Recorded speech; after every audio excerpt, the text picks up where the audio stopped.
The moment they placed Valora in handcuffs, she turned to me and whispered, "Tell them it wasn't just me." My pulse didn't move. I'd already buried Mercy.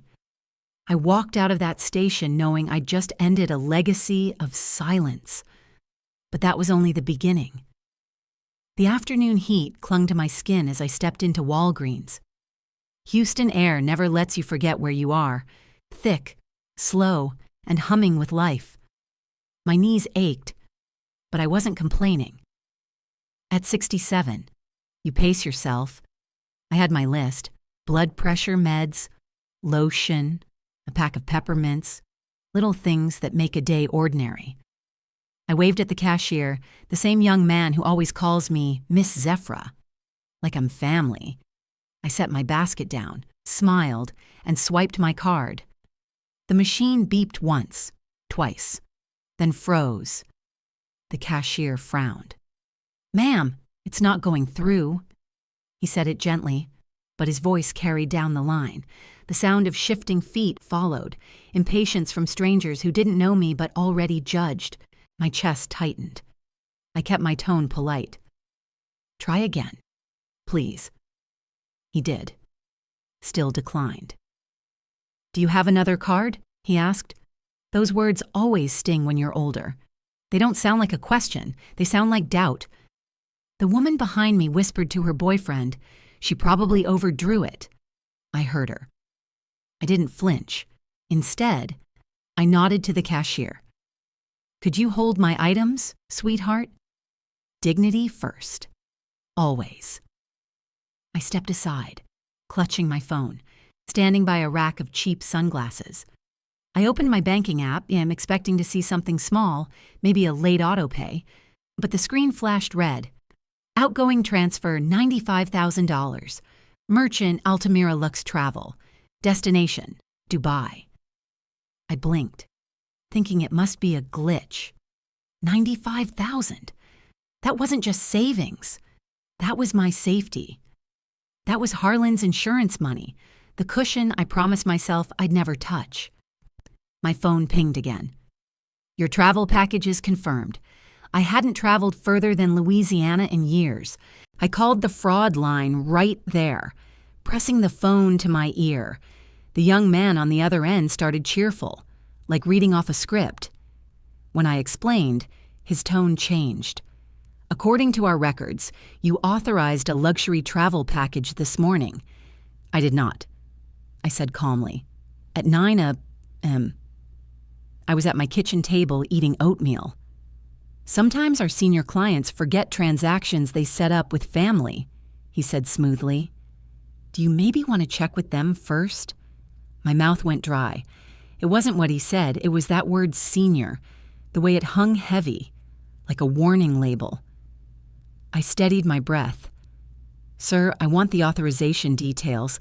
He hesitated, then said, "Password verified, 2-factor code sent to your phone, then visual confirmation by video." I froze. Video? Of me? Approving a trip to Dubai? My heart thudded. Someone close had my information. Someone inside my life. "Freeze the account," I ordered. He replied, "We'll need you to come to the branch tomorrow, with a caretaker." Caretaker? I bit my tongue. "I don't have a caretaker," I said quietly. "I take care of myself." I hung up before my voice cracked. My reflection stared back from the sunglasses rack, still upright, still composed. People think humiliation breaks you in public. It doesn't. It hardens you in silence. I walked out with my purse over my arm, chin lifted. The automatic doors whooshed open like applause I didn't ask for. In the car, the air felt thick. I reopened the receipt, scrolling through the details again. At the bottom of the booking, for Mom. She deserves real luxury. My lips parted. I whispered, "I am Mom. So who are you calling Mom?" That was the moment the fog lifted, and I saw her face clear as day, Valora Quince, my daughter-in-law, smiling while she said, Miss Zephyra, let me help you with those passwords. You don't need to stress. And when I got home, the quiet hit harder than the noise of that store. I dropped my purse on the folding table Harlan bought back when we were newly married. Cheap, sturdy, still standing. My knees ached from standing too long, and that ache told the truth. No one says out loud, stress doesn't leave your mind. It lives in your bones. I sat down, opened my phone, and pulled up the same screen I'd stared at in Walgreens. Altamira Lux Travel, VIP itinerary, 2 guests. I read it again and again until the words blurred. Private driver, premier desert experience. That wasn't a vacation. That was someone's dream life paid with my retirement. Then I saw it, the note. For Mom, she deserves real luxury. I zoomed in until the pixels showed. My voice broke the silence. I am Mom. Saying it out loud made me feel foolish, and that made me furious, because if I wasn't Mom anymore, somebody else had taken my place. I scrolled through old messages from Valora Quince. Her texts were sugar-coated poison. Miss Zephyra, don't you worry, I got you. We're family. That's her favorite word, family, whenever there's a dollar attached. I remembered how she called her mother Mama when people were watching, but in messages, she wrote Mom. Same word that showed up on that Dubai receipt. That's when it clicked. My money didn't send me anywhere. It sent her mother to Dubai. Real luxury. While I stood in Walgreens explaining why my card didn't work, I thought about the word deserves, not needs, not earned, deserves. Somebody decided I don't. I whispered, "You demoted me in my own bloodline." That sentence hung in the kitchen like smoke that wouldn't leave. I remembered the day Valora helped me with my bank account. She came over smelling like department store perfume, tapping her nails on my kitchen table. "Miss Zephyra, you don't need to stress with these passwords. Let me handle your auto pay. You just rest." I should have said no. I almost did, but she smiled like she belonged, and I told myself, let her feel included. I read her the verification code. She laughed. "Oh, Miss Zephyra, stop. I love you." That "I love you" cost me $95,000. Theft doesn't always break a window. Sometimes it hugs you first. I scrolled my phone again and found that voice note she'd sent by mistake. I remembered it had rubbed me wrong weeks ago. I played it again. Her voice, low and proud. "I booked Dubai. You deserve real luxury, not that small money life with his people." His people. That's me. That's Roland. That's my whole family reduced to a problem she fixed. I paused the recording and stared at the wall. That's the moment anger stopped being confusion. That's when it turned clean. I didn't call her. I didn't call my son either.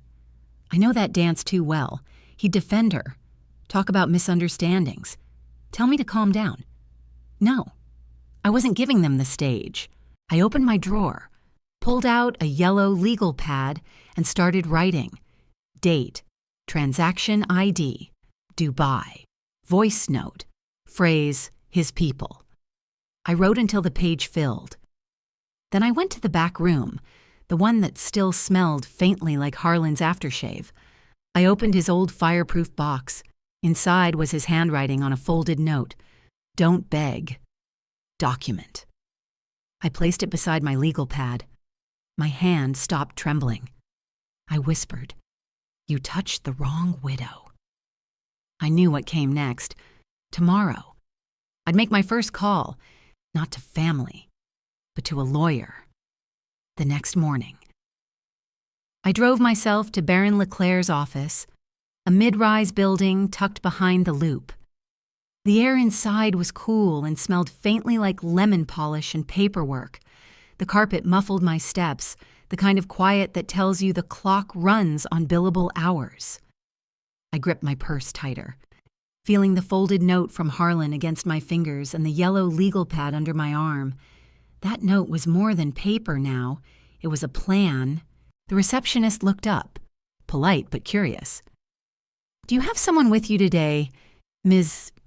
Cullens, a caregiver?" I smiled without smiling. "No, baby, just me. I drove myself." Her cheeks colored. I didn't mean to embarrass her. I just needed it said, when you're an older woman, people test your edges. You have to remind them you're still made of steel under the skin. Barron's office was warm and orderly, mahogany desk, city skyline framed behind him. He stood to greet me, offered water I didn't take. "I've heard about you from Pastor Lenoir," he said. "Said you were steady." "I try to be," I told him. Sitting down, I opened my legal pad and slid it toward him, like evidence on a courtroom table. Dates, times, the travel agency, the line, "For Mom." She deserves real luxury. The voice note with Valora's tone dripping arrogance. I added Harlan's note on top. Barron read it twice before speaking. "Ms. Cullens, this isn't drama. This is elder financial abuse." I nodded. "I don't want revenge. I want a record. I want my name clean and my money back." He leaned back in his chair, studying me. "Then we'll call it what it is: financial exploitation and identity fraud." Saying the word theft out loud felt like air after drowning. "So it's not a misunderstanding," I said quietly. "No, ma'am," he replied. "It's theft." My voice stayed level, but inside something solid clicked into place. For the first time, I wasn't explaining what happened. I was defining it. He asked for details, screenshots, texts, voice notes. "We'll need a written timeline. Once you sign it, it becomes sworn evidence." "I'll write it tonight," I said. "I don't scare easy." He smiled slightly. "Then one more rule. Don't warn her. Don't tell anyone you're working with me. If she thinks you don't know, she'll get sloppy." I laughed softly. "I was married 30 years. Mr. LeClaire." I know how to keep a straight face when I already know the truth. Before I left, he handed me the draft form, Notice of Suspected Elder Exploitation. My eyes landed on one line. Client may be vulnerable due to age. That word made my back stiffen. "Barron," I said evenly, "don't write me like I'm fragile. I pay my bills, cook my meals, and drove myself here." He met my eyes, then nodded. "Yes, ma'am. I'll change it." I stood, smoothing my blouse. Good. I fought too long to let someone else write my story wrong. As I gathered my purse, he said, "People like her confess when they think they're safe. Let her invite you somewhere. Let her brag." I smiled, the quiet kind that hides fire. Oh, Valora loves to brag. And right on cue. That evening, my phone lit up. "Miss Zephyra, you busy tomorrow? Let's do lunch. Just us girls." I got to the restaurant 15 minutes early. I always arrive first when I know it's not really lunch. It's evidence.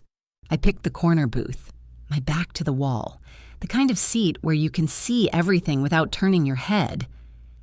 I set my purse down beside me, phone inside, voice memo already rolling.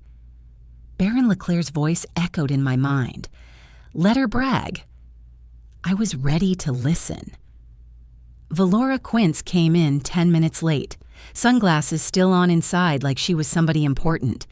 She hugged me loud enough for the whole brunch crowd to hear. "Miss Zephyra, you look so cute today," she sang. The waiter smiled like we were a Hallmark commercial. I smiled back just enough to look polite. I noticed her nails, fresh gel set, her hair done tight, a gold bracelet flashing when she moved her menu. She looked like someone who just got paid. With what? My $95,000. She ordered mimosas and crab cakes without glancing at the price. That alone told me she was used to not checking balances. I sipped water, calm, quiet, steady, before I could even say a word. Valora started in. "We finally got to give Mama the life she deserves," she said, waving her hand like she was blessing the air. "First class all the way. Private driver, desert dinner, real luxury. Not everybody gets to bless their mama like that." She looked at me, waiting for applause. I gave her a small smile. "That's beautiful, baby. How much did it cost you?" She laughed too quick. "Girl, don't worry about that. When we handled it, we're good." "So it was you paying? Not Roland?" I asked, tone soft as butter but sharp underneath. She tilted her head and said, "Roland ain't never pulled that kind of money in his life. That was all me. I told my mama, you ain't gotta live that small money life no more." That phrase hit like a slap. Small money life, my kitchen table, my car, my life, all labeled small. I felt the heat crawl up my neck, but I stayed composed. Then came the line that turned my stomach cold. She leaned in and said, "Your side is fine, Miss Zephyra. Y'all do casseroles and porch talk, but my mama, she's quality. She deserves real luxury." I blinked slow. "You think Harlan never gave me nice things?" She smirked. "Harlan was old school. I'm talking about real luxury." She didn't see me as family. She saw me as a relic, an ATM with a pulse. So I tested her. "Valora," I said, "my copay ran high this month. You think you could spot me $200 till next week?" She didn't blink. "Oh, Miss Zephyra, I wish I could, but we're tapped right now. You know how it is. Just spent a lot on Mama, and renovations are starting. Maybe ask the bank for help?" That sentence twisted like a knife. She drained me, then told me to go beg the same bank she robbed. I repeated her words softly. "You can't lend me $200. She patted my hand. "You'll be fine, Miss Zephyra. You always land on your feet." I looked at her, really looked at her. "Valora," I said quietly, "I want you to listen with your grown woman ears, not your Instagram ears." She laughed, unsure. I kept my tone even. "If you ever touch one more dollar of mine without my say-so, I won't call, I won't text, I won't argue. I'll let Houston see you in court. Do you understand me, baby?" Her smile froze midair. "Why you coming at me like that? We're family." "No, we're not," I said. "Family doesn't let family stand at a pharmacy counter with a declined card while they fly first class." For a heartbeat, she didn't speak. Then her eyes changed. No warmth, just calculation. "You don't want to make this ugly, Miss Zephyra. If Roland has to pick sides, that might not go how you think." That one landed deep, but I didn't let her see it. I pulled a 20 from my wallet, paid for my lunch, and stood. "You enjoy your luxury," I said. "I'll enjoy my receipts."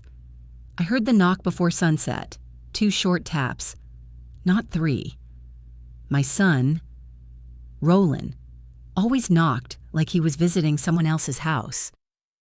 I stood in the hallway for a moment before opening the door, already bracing myself. He stood there in that clean button-down, hands in his pockets, jaw tight like he was carrying someone else's words. The car behind him idled in the driveway, engine running. He wasn't planning to stay. That told me everything. "Mama," he said, "can we talk? Valora's upset." No hug, no smile, just business.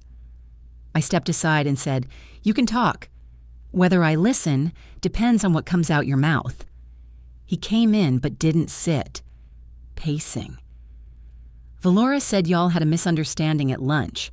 She said you threatened her." I let out one short laugh, not joy, just disbelief. Did she also say she bought her mama a first-class vacation with my checking account? His eyes flickered. Mama, please don't start imagining things. Valora said you've been confused lately, mixing up passwords and all that. That word, confused, landed like a slap. I repeated it slowly. Confused? He nodded, looking anywhere but at me. You know, sometimes the apps... I cut him off. Roland, I may be old, but I can still count. $95,000 disappeared, and the only one who saw my password was your wife. He sighed, defensive. Mama, I'm just saying we don't want to blow this up. She's embarrassed. Good, I said softly. Shame fits her fine. I walked to the kitchen, opened my drawer, and brought out my yellow legal pad. I set it on the table like a badge. You see this? Dates, times, transaction IDs. You call that confusion? He didn't even look down. He was already too far gone into her story. Maybe it moved automatically. Maybe... Son, I interrupted. When your daddy taught you to drive, did he ever tell you accidents move money to Dubai? He rubbed his face. Mama, I'm trying to keep peace. I sat down because my legs suddenly felt heavy, not from age, but from carrying too much disappointment. Peace built on theft isn't peace. It's pretending. And pretending turns you into a stranger. He looked down like a boy again. I'm just trying to hold things together. Baby, I said quietly, the house you're holding together was built with my sweat. Don't let somebody else convince you to lock me out of it. For a long moment, neither of us spoke. Then he said the words that cut deepest. If you start legal trouble, Mama, we'll all get dragged through it.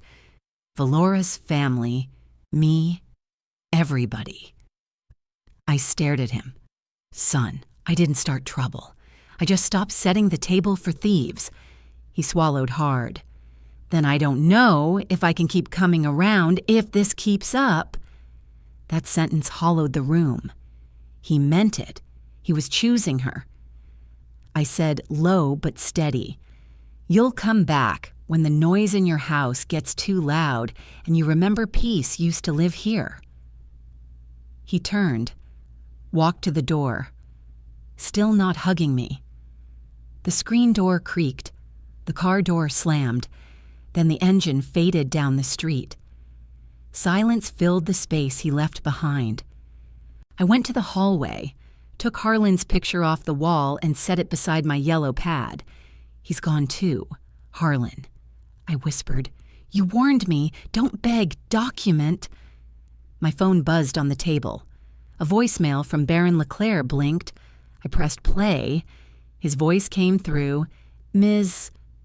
Cullens, call me back immediately. Something new came in. Valora isn't just using your account, she's using your name.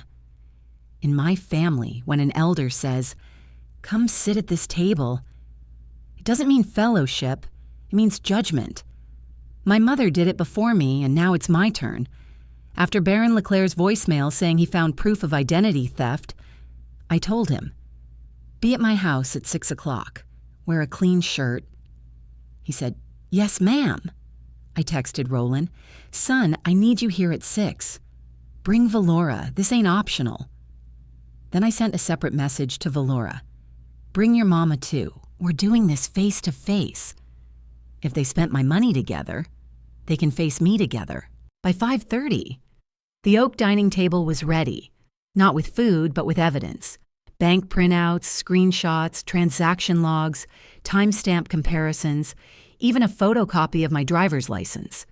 Each stack labeled like a courtroom exhibit. The smell of lemon oil polish filled the air.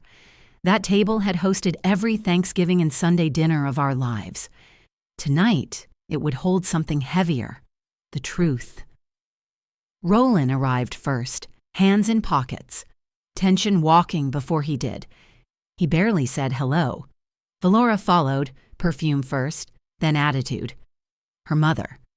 Lorena Vale came last, soft-spoken, smiling politely like this was a church visit, and Barron was already seated, notepad open, little scanner plugged in beside him. Perfect timing. Valora's smile faded when she saw him. "Why's there a stranger in here?" she asked. "That's my investigator," I said. "And this is my house. Take a seat." Nobody moved for a moment. Silence spread across the room like heat off the pavement. Then they sat. I started slow. "This is a wire transfer for $95,000, I said, sliding the first document forward. "From my checking account ending in 1442 to a company called Luxemere Travel Holdings." Another sheet slid forward. "This is a travel itinerary for a first-class Dubai package booked under the name Lorena Vale. Private driver, luxury suite, personal concierge." I looked up. "Sound familiar so far?" Lorena's smile cracked. Valora didn't blink, just crossed her arms. "You can't prove that was us." "Oh, but I can," I said. "This," I tapped the next page, "is the timestamp from my bank, and this," another tap, "is from the travel agency. Same minute, same second. That's not coincidence, that's coordination." I turned to my son. "Roland, baby, explain to your mama how an accidental click buys your mother-in-law a chauffeur in Dubai." His jaw moved, but no words came out. Barron leaned forward and placed a color printout on the table. "Mrs. Cullens," he said, "this is the ID verification the bank received. Note the image." It was me. Or something like me. My face, but altered. Smoothed, lit, and flawless like an AI photo. That's a synthetic ID. Barron continued. "The phone number attached to the account belongs to Mrs. Valora Keats." Roland's head snapped toward her. Valora flinched, then tried to laugh. "You can't prove I did that." "Ma'am," Barron replied, calm as a preacher, "your voice is on the recording." The air in the room turned solid. Lorena started shaking her head. "Valora," she whispered. "What did you do?" I leaned in, both hands on the table. "Here's what happens next," I said. "On Monday, this goes to the fraud unit. Tuesday to the DA. When the DA sees that amount, it turns felony."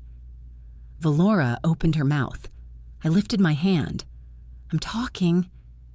Then I turned to Lorena. "You sat in that Emirates lounge drinking champagne on my dime. Tell my son how you thought you got that gift." Tears filled her eyes. "Valora said it was a bonus. She said Roland wanted me to feel special. I didn't know it was you." Roland's face fell. The first real shame I'd seen in years crossed it.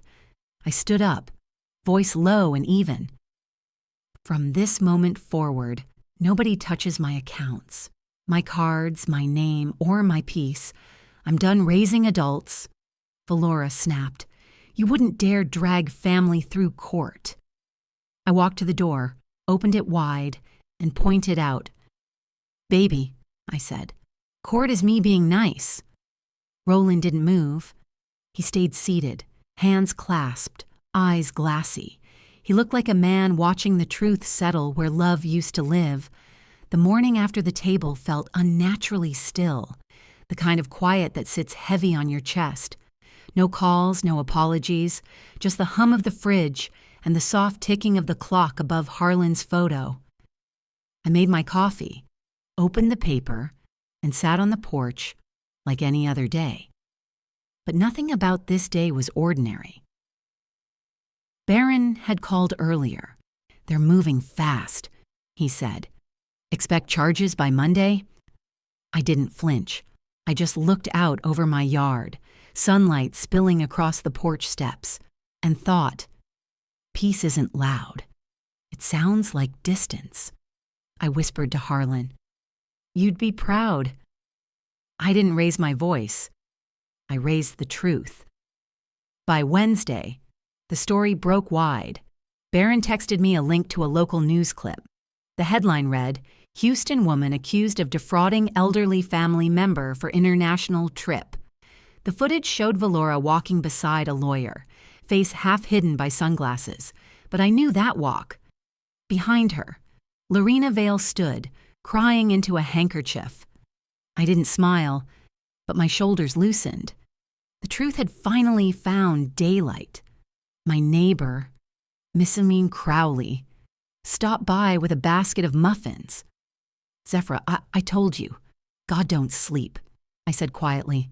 "No, he just takes his time." By afternoon, the whole block knew. Church women whispered. Folks at Roland's job called him, asking, "Man, your mama wasn't lying?" That part hurt him worse than any headline. That evening came another knock, slower this time. Softer. Roland stood there, shirt wrinkled, eyes dull. "Mama," he said. I didn't know. I didn't open the door all the way. "Didn't know or didn't listen?" I asked. He looked down. "They came to my job. Mama asked if I was part of it. I didn't know what to say." "Then say the truth," I told him. "That your mama warned you." He nodded, wiping his face. "Valora's gone to her mama's house, says she's gonna fight it. I don't even know who I married." I answered, "Now you sound like me." Later that afternoon, Barron came by with a manila envelope. "Final statement," he said.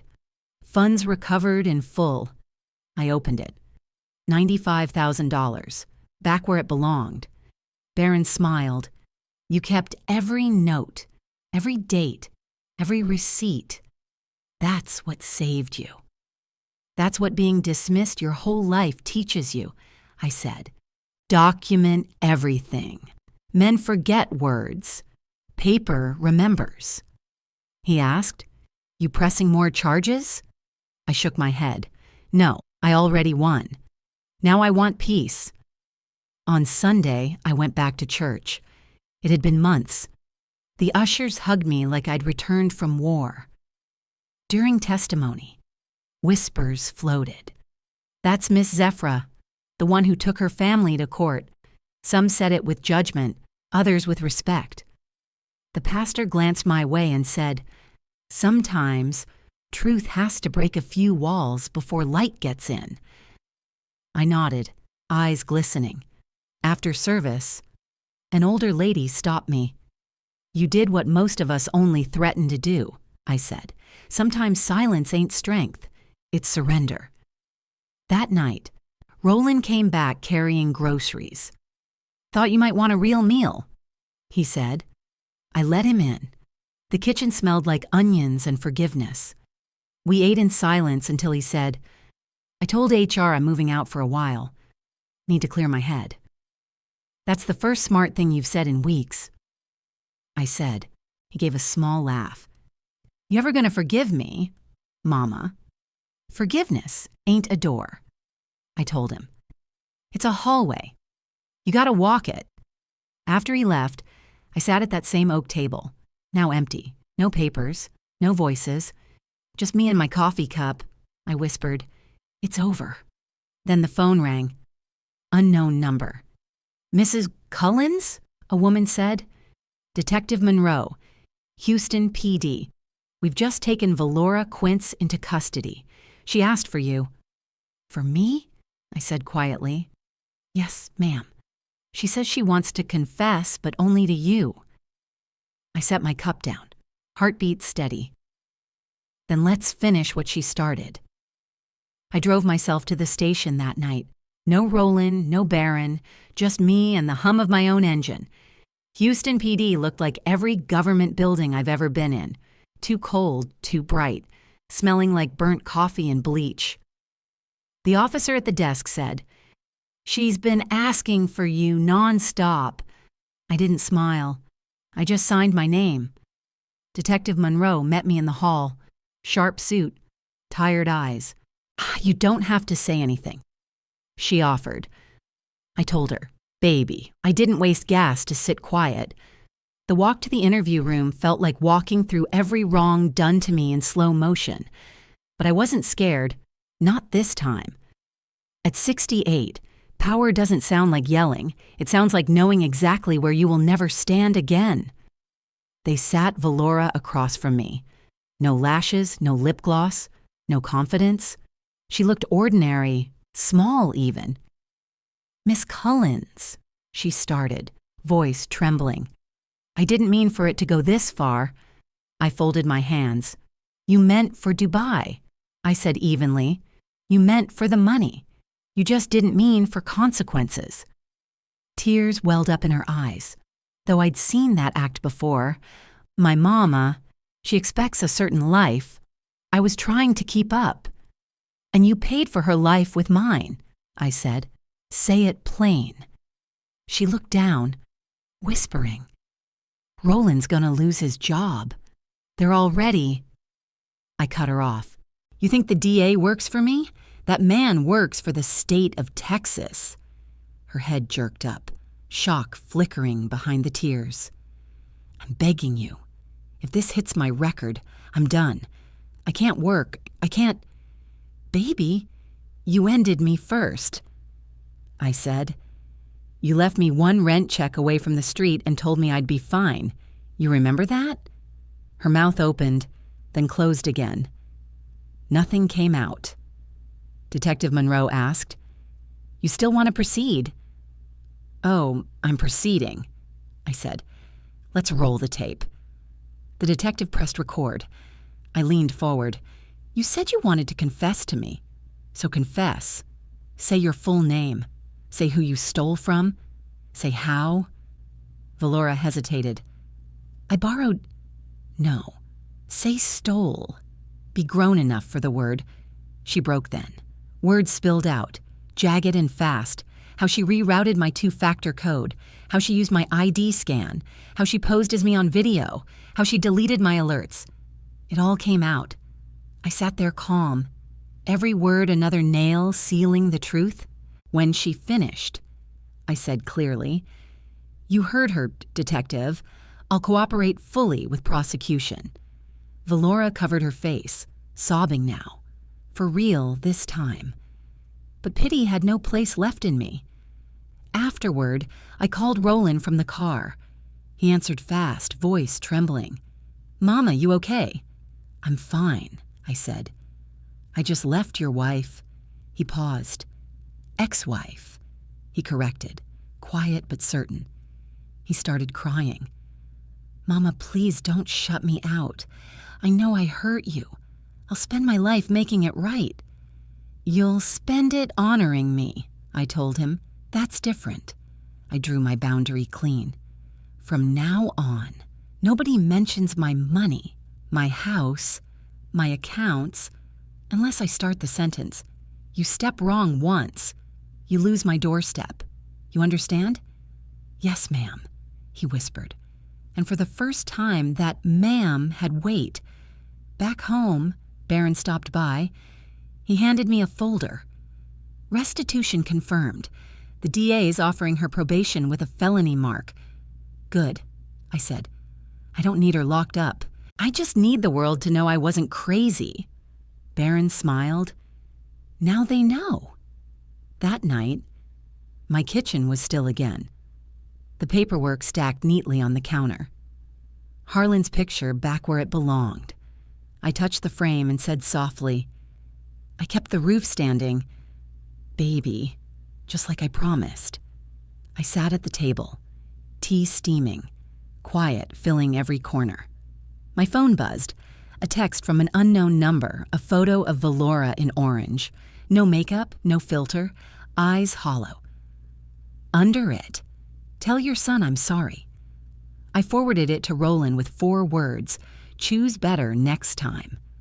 Then I looked straight ahead and said to the women who'd understand, "Protect your name, protect your house, protect your peace. And if they call you selfish for doing that," I smiled, "wear it." That night, as rain began tapping on my window, I heard footsteps on the porch, slow, deliberate. A shadow paused at my door, then slipped an envelope beneath it.